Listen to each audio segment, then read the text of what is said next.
Hi everyone, welcome back to the podcast. So it's the Once Shirley podcast these days, where we bring the pod back and we do a classics Antepost podcast. But I think we also might link in the Lincoln as well. So I'm Tom Wilson, and I'm joined by James Dunkley, and James is the man who knows all about the form. So James is going to do most of the tipping today because I don't think anyone wants any tips from me. I'm just here to wear the New Bay cap. Hi James. Hi Tom, how are you? I'm good. So have you got some good analysis for us for the rest of the flat season? Or for the flat season? Well, I hope so. I'll just do a little bit of quick promo, seeing as we've got the platform. Flat starts again on Saturday, and my tipping group is open. Taking subscriptions now, so if you are interested, drop me a message on Twitter, and I can accommodate you. But yeah, no, with the Antepost Classics is always a fun podcast. A bit of excitement for the new season. I've looked for more value, I would say. There's not much at the top end of the market, so hopefully we can. There's a few that can give us a good run for our money anyway. A bit of excitement. So yeah, good. Should we start with the Lincoln then, and just have a little bit of a view on the Lincoln? I mean, I know the markets have probably matured up a bit recently, so there's nothing kind of soft in there that we might be able to exploit. Let's have one rule as well, because the terrible thing about podcasts is where people crow about previous prices that they've got. So no crowing about previous prices is the rule. But can you just run the rule over the Lincoln for us and kind of what you thought about it? Yeah. At the entry stage, there was quite a lot of really nice unexposed 4-year-olds coming into it, which made it, when I was narrowing it down at the start, there was a few that I was thinking, if they go, I'll be worried about them. I'd worry about them. But the field has actually whittled down a little bit. The top of the market now is Mujtaba, Modern News, and Salem, and it's quite a strong three at the top of the market. And I'm struggling to see anything that's going to sort of break in past them, because they probably are 3 group horses. And Modern News is quite highly rated already. I think he's 105. The others are 98 and 97. Mujtaba is unbeaten. Obviously got that really nice profile coming from Haggis. Salem was a bit more of a slow starter. He ran in a maiden. There's actually a really hot maiden with Dirab and Snow Lantern in. And then he had a bit of a break. He was a bit disappointing that day because he actually went off 13-2, and considering how strong that race was, that was quite a short price on debut. And he had a little break, and then he came back at Redcar, and considering the form he's showing now, was probably a little bit disappointing. I don't know if it was the soft ground or if he wasn't fully tuned up for that race, because then next time he came out at Chelmsford and destroyed a field. And then again at Wolverhampton on his handicap debut of 87, he was really eye-catching. His last 2 furlongs were really quick, and he just proved that he's definitely ahead of his mark. And it kind of seemed like they wanted him to win well, maybe with this as a long-term plan, because he was on 87 and he got a £10 rise. And James Doyle just gave him one flick of the whip in that final furlong, and he just took 5 lengths out of the field. It's quite impressive. He's got the pedigree to match as well. He's by Dubawi, out of a group winner, from a really good family as well. So yeah, you can probably get the hint that I've already backed him. But I wouldn't put anyone off Mujtaba, although obviously the prices they've all gone a little bit now. There's been a bit of money for that Darkness, David O'Meara. Obviously, it's quite a strong angle, him picking up horses from France and bringing them to the Lincoln. He won it with Bravery. I think it was Orban ran in it maybe last year. Hortzadar came third in it. No, Hortzadar came third in it last year. Orban might have won it the year before. Last year. So yeah, that's obviously an angle. But I would worry about him, just the fact that his 2-year-old form's quite strong. He was running in group races as a 2-year-old in France, and a lot of it was on sort of soft, heavy ground. Didn't really do much at free. So I personally wouldn't be relying on 2-year-old form, because as we know, horses can change a lot from 2 to 3 and even to 4. So yeah, I prefer others in the market. And then you also have the Lincoln Trial winner, Notre Bella Better or something, who was with Andrew Baldwin, Fox, was it Fox Power? What are they called again? King Power, the King Power horse. But I'm not sure. I'm not sure he's good enough. I think there's a few more progressive types. But yeah, it looks a good race. I'd imagine the first 3 in the market will be right up there, and it probably will go to one of them.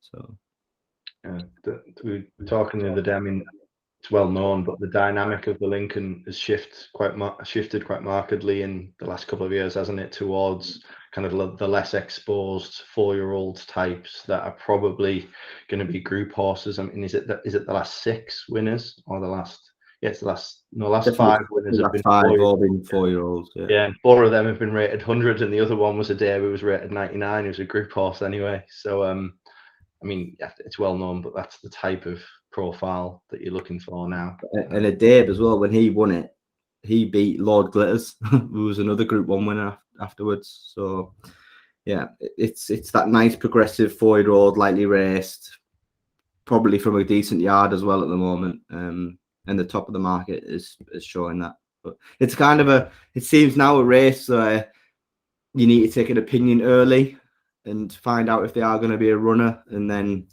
stick to your guns kind of thing. Because once you get to, like, obviously we're still at Antepost stage now, and you've got the top of the market 4-1, 4-1, 5-1 or whatever. So yeah, it's becoming a much more Antepost race, I would say.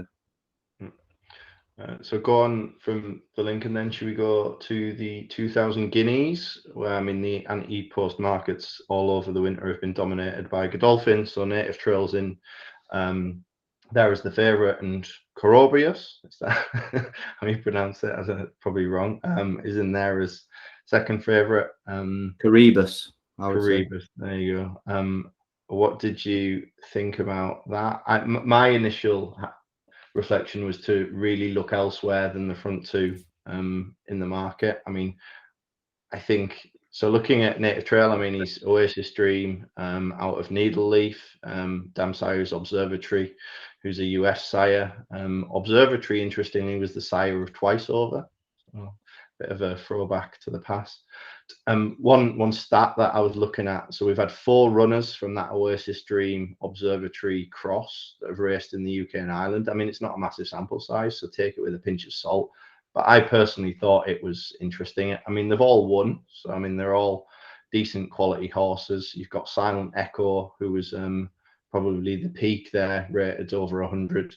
But from that cross, no horses run or won over beyond 7 furlongs in the UK and Ireland. So they're 4 from 11 over 5 furlongs, 5 from 29 over 6 furlongs, and 6 from 13 over 7 furlongs. But as I say, nothing's gone over 8 furlongs or beyond. It doesn't mean Native Trail can't get a mile, and doesn't mean that he can't win, but that was just one factor that I thought was a bit interesting underneath the hood, that could mean that you could start and take him on, or you could look elsewhere in the market. Probably another aspect would be the record of Oasis Dream Progeny at 1 mile and above in Group 1s. They're only 5 from 68, which is a 7% strike rate in the UK and Ireland since 2008. You've had 37 individual runners, and you've only had 2 individual winning horses in the form of Midday and Power. But then when you compare that to Oasis Dream Progeny over 5 to 7 furlongs, you've got 10 from 61, 16.3% strike weight, and 7 individual winners from 31 individual runners. So just things that would lead me, and the type of way that I would look at the profiles of horses in this market to take him on, and certainly take him on as a favourite. What did you think about Native Trail, and then what else did you think about the Guineas market? I was impressed with him as a 2-year-old, and I understand what you're saying about the Oasis Dream stuff. One interesting thing I did see, I know Simon Rowlands did a piece after Native Trail won either the Dewhurst or the race over in Ireland. He actually, the stride data would suggest that he would get a mile easily, which I thought was quite interesting. And his kind of run style would suit that as well. He looks like he looked like he was staying on over 7 furlongs. So I wouldn't say he's not going to stay. I'd probably be of the opinion that he will stay. But for me, and obviously he was the standout 2-year-old. He had the best form. Do you know what I mean? He took the Godolphin route of their best horse tends to be that superlative stakes at Newmarket, then to go over to Ireland for the national stakes, and then obviously the Dewhurst. And he did all that and he won it all. So he's hard to knock, really. The only thing you can knock is his price. I think he's 3-1 favourite. Which, compared to recent years, when you've had Pinatubo sort of kind of a shade of odds on and that with a similar profile, winning the similar races, and being obviously Pinatubo was probably slightly more impressive, but Native Trail was still very impressive. If you do want to back at a short price, 3-1 is maybe not the worst price, but just on a price basis, I'm going to take him on. Just quickly, we've seen as you've got the New Bear hat on, Tom. Oof. There's a couple of New Bears in the betting, relatively high up in the betting. So you've got Bayside Boy, who's got form behind Native Trail and Luxembourg. The O'Brien colt, who's also unbeaten. I wouldn't say he would have a chance. I would say I think he was quite unlucky in both the Dewhurst and the Vertum. He got caught behind horses and came late. I definitely think he was the second best horse in the Dewhurst, and probably the second best horse again in the Vertum, although he didn't come second. So he's interesting. New Bay's strike rate on a win to run ratio as a 3-year-old was quite high, maybe like 60% or something. It was really high. So there's definitely scope for improvement there.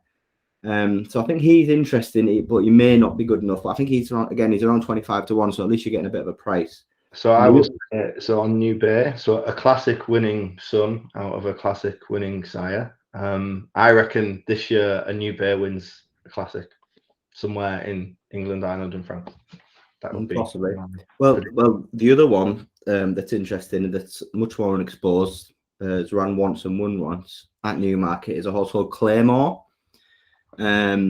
He's a New Bay, and Jane Chapel-Hine is his trainer, and she got interviewed after he won at Newmarket. He won easily as well, won by 4 lengths, beating Godolphin horse. Noble Order, Godolphin horse. Yeah. He's come out and won since. He's won impressively as well. She came out and said, "Oh, this is a Guineas horse," straight away after. Apparently, she spoke to the owner and said, "If he doesn't win today, you can sell him. But if he wins today, you have to let me take him to the Guineas." But I actually think it's changed owners anyway. I don't know if someone's bought it anyway. But if you watch his race back, it was sort of the back end of October. And he's really impressive, and he's a big gangly thing. Like, he looked massive for a 2-year-old. So you can only imagine he's going to fill out and improve a little bit. Obviously got that unbeaten profile 1-for-1, so we have no idea how good he could be. He was 33, so just like because he's got the New Bear hat on, I knew it was worth bringing up. Touching back on Godolphin, we've talked about Native Trail, Caribus. Charlie Appleby actually thinks that he might be the better horse in time than Native Trail. He's a bit more of a Rolls Royce than Native Trail. Native Trail, he sort of gets off the bridle early, and you've got to push him along, and then he finds. Caribus sort of just travels on the bridle. So it'll be interesting to see what he does. Again, he's probably a little bit too short, so I'm not really interested in him. And I think that Modern Games, the other Godolphin horse who won at the Breeders' Cup, I think he's going the French 2,000 guineas. So yeah, and then obviously you've got Luxembourg and Point Lonsdale. Point Lonsdale, probably more of a Derby horse. Probably Luxembourg might be as well, so we'll come on to them when we discuss the Derby. But the one I like, at a massive price of 50-1. Is a horse for William Haggis called Almubir. Now, he won a Newmarket maiden, a back end maiden over 7 furlongs on the 2nd of October, beating a Gosden horse called Philistine, who came out and won next time out.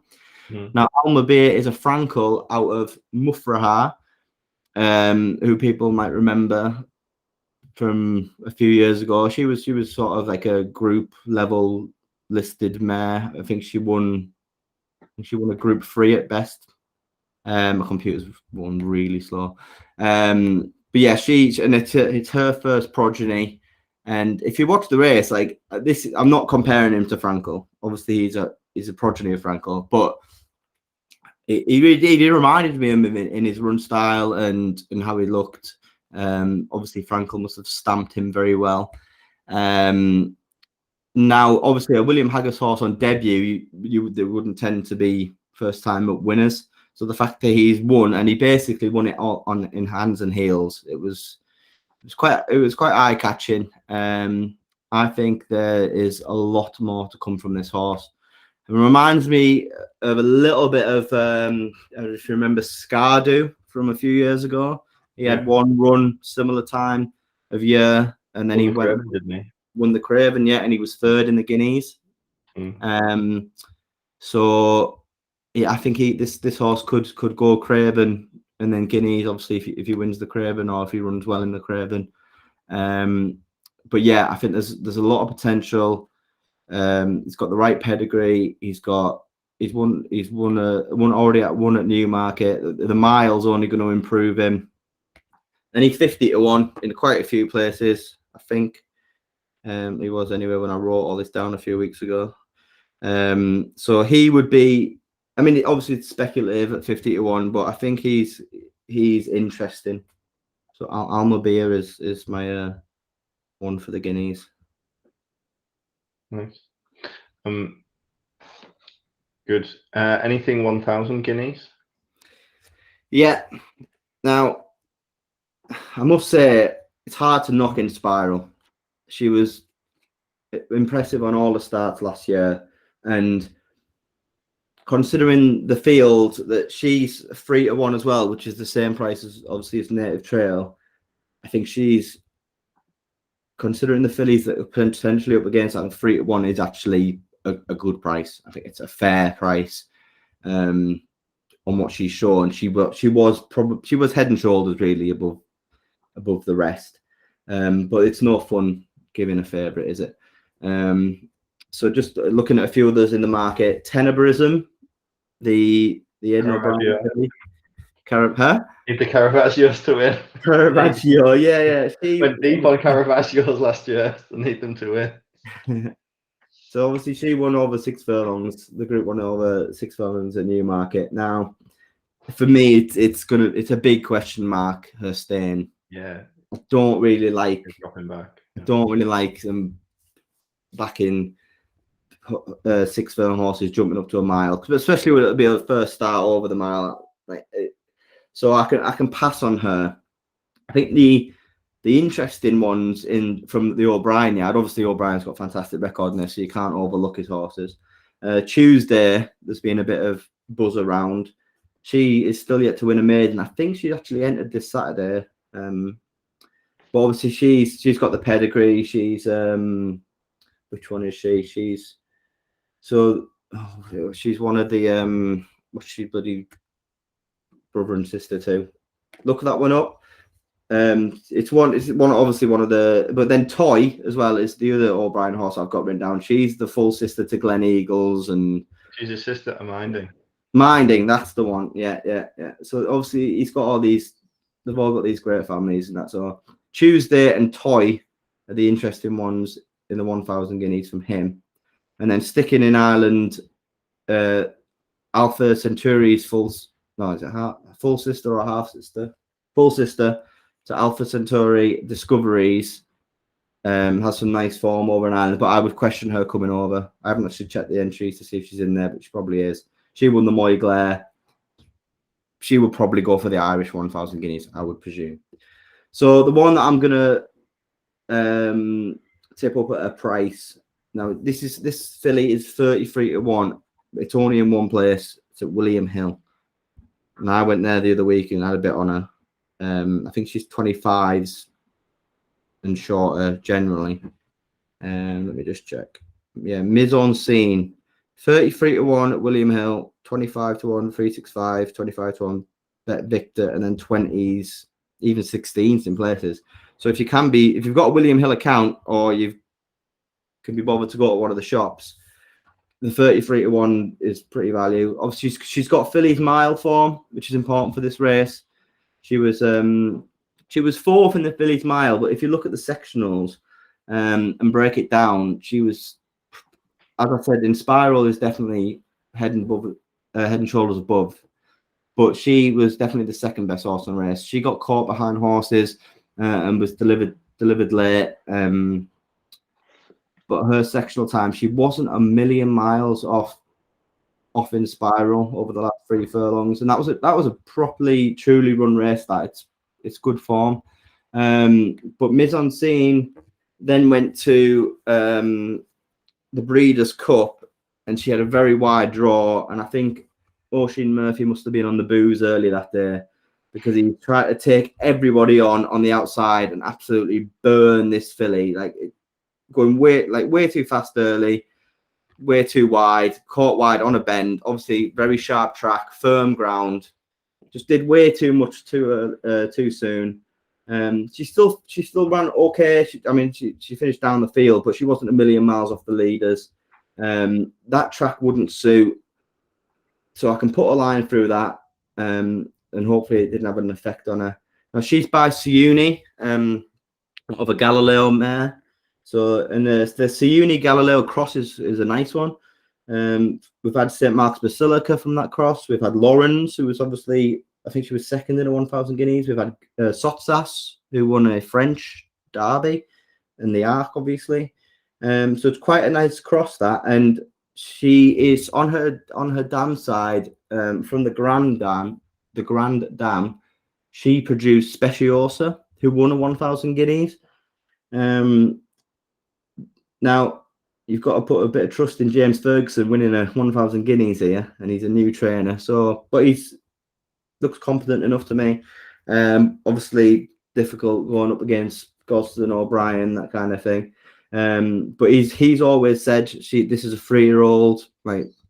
She's definitely going to improve, and she's not a million miles behind in Spiral. And if you can get that 33-1 or even the 25s, if she goes, she's got track form.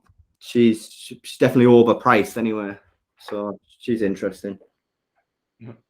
Very nice. So Mise en Scene for the 1,000 guineas. Where do we go next? Do we go Derby? Yeah. Go for it then. So is Luxembourg probably head of the market for the Derby at the moment, is he? Yeah. About 3 or 4 to 1. Do you want to know a nice little quiz question or fact about Luxembourg? Can you name who else comes from the Camelot Danehill Dancer cross? It's one of our favourite horses. It's Caradoc. Yeah, it is Caradoc. That's amazing. Well done. Yeah, I remember the pedigree. Very nice. Give us a nice afternoon at Chester one day. It was a lovely afternoon. One of the best. Good. So let's take a little look at Luxembourg. I'll even give you an opinion. So he's won the Futurity. He was very impressive in the Beresford. If you look at his dam, so he's out of Attire. She's had a load of 100+ horses. However, she wasn't very highly rated. She's a good producer though. She is a good producer, yeah. Very good producer, and you do tend to want a black type dam though for past Derby winners. I think Camelot, there's still questions on Camelot as well, isn't there? I'd say, he's had 3 Group 1 winners in the form of Latrobe, even so, and of course Luxembourg himself. But he's also had a load of talking horses. If you look at who the talking horses have been out of Ballydoyle in recent years, a lot of them have been Camelots that have flattered to deceive. I mean, So Dragonet. Barbara was obviously talked about a lot, and I know she did win some decent races in the end over in the US, but didn't live up to the early hype. Pink Dogwood as well. So Dragonair, of course, he went over to Australia, or went down to Australia and did really well before he unfortunately passed.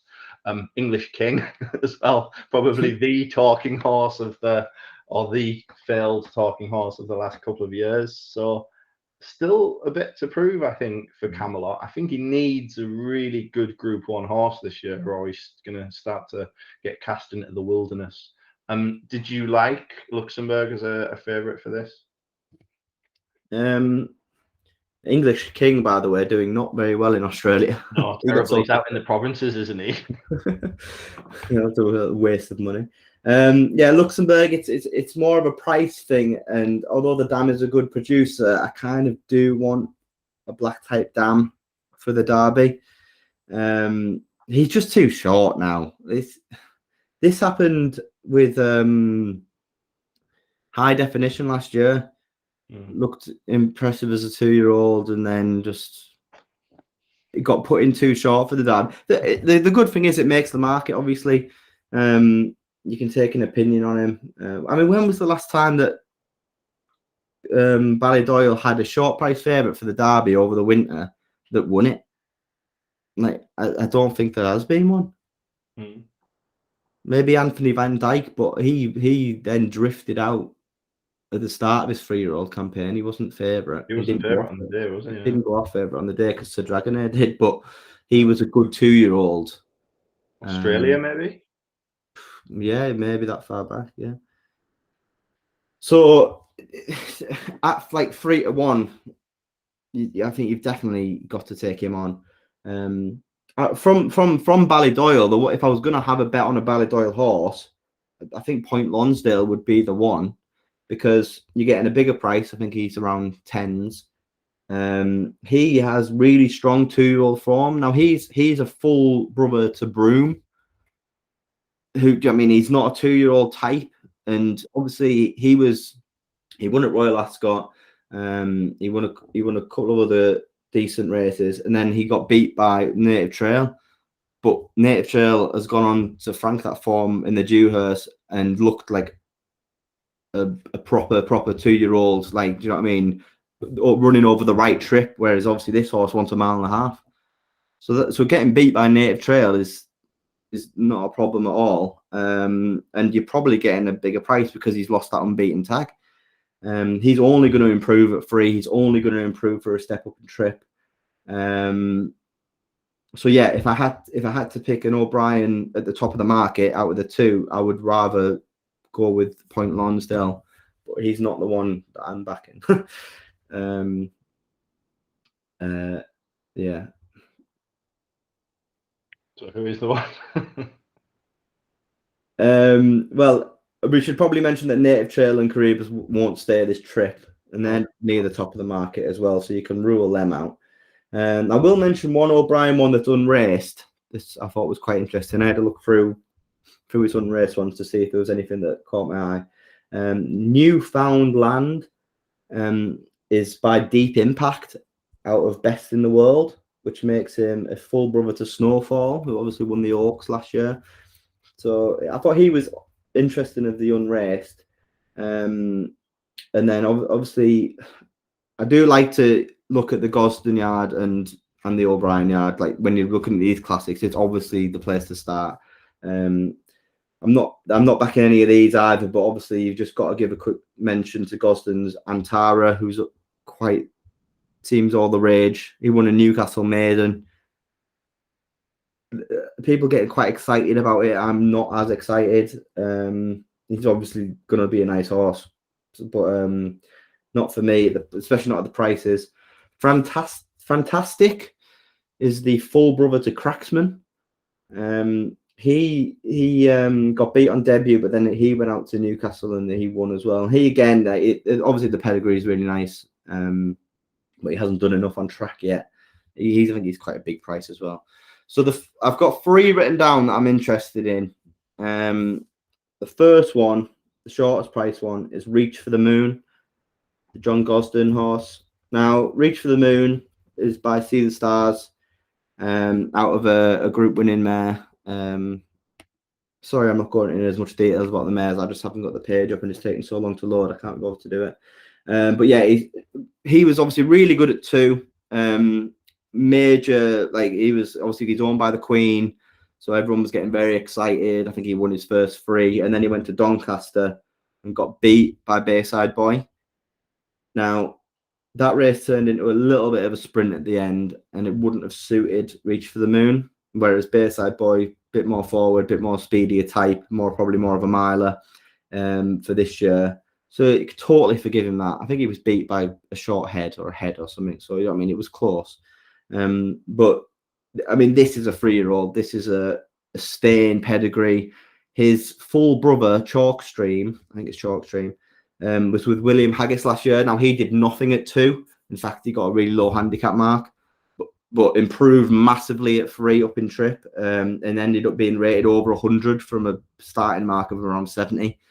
Now, obviously, this horse, Reach for the Moon, was clearly more forward and a much better horse at 2. But everything tells you in the pedigree, even in his figure, like he looked like he's gonna have a bigger, like he's got a nice stride. He looks like he's gonna grow into his frame. The pedigree says he's going to be 3-year-old. The pedigree says he's going to run 1.5 miles. He has that strong 2-year-old form.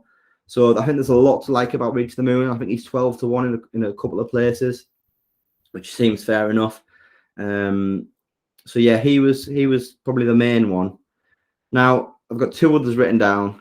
This next one, the dam wouldn't be good enough, so it would put me off a little bit. However, I was just so impressed with his debut. I think he's definitely a horse to follow for this year. It's called Desert Crown. He won a Nottingham Maiden at the end of the year, similar to, no, it wasn't the one Adair won, but I mean, similar circumstances. Now, if you watch his race back, he's just so impressive in the final furlong. He gets a bit of daylight, and he just gets one little tap of the whip, and he just takes off. Like, it's seriously impressive. And when you compare the sectionals and the times to the second division of the maiden, it was obviously on the same day, half an hour after, there was a Godolphin horse that won that called Walk of the Stars, who's actually been backed a little bit in the last few days for the Derby. Now, the overall times, Desert Crown was just over 2 seconds quicker, which is obviously quite a bit anyway. It's about 12 lengths. But if you break down the sectionals, so Walk of the Stars race was run at a crawl, and they sprinted the last 3 furlongs with a last 3 furlong finishing a percentage of 109.4. So it really was a sprint at the end. And his last 3 furlongs was 35.82. Now, Desert Crown, obviously 2 seconds quicker overall, quicker to 3 out, but then was quicker than Walk of the Stars from 3 out, 35.65. That's pretty impressive, to be honest, especially if you consider this Walk of the Stars is a potential Derby horse as well. Like, Desert Crown is much better at the moment. Obviously, everything can change. And also, Walk of the Stars had already had a run. So yeah, I was really, really impressed with this Desert Crown. Now, he's by Nathaniel, so to be winning over a mile first time out was pretty impressive regardless. He was friendless in the market. It went off 11 to 1, so they probably, I don't know what's going on there, but yeah, I think he was a 280 grand purchase, so he's obviously a nice horse. But he's obviously only going to improve up in trip, and I was just that debut performance was really impressive. He's around 40 to 1 for the Derby. I guarantee he will trade shorter. I don't know if he'll win it, but yeah, I really liked him. And then one more, just to have an O'Brien horse on side at a big price, a horse called United Nations. He won on debut over in Ireland, which is obviously wouldn't happen that often for O'Brien horses, and they do tend to be good if they win first time out.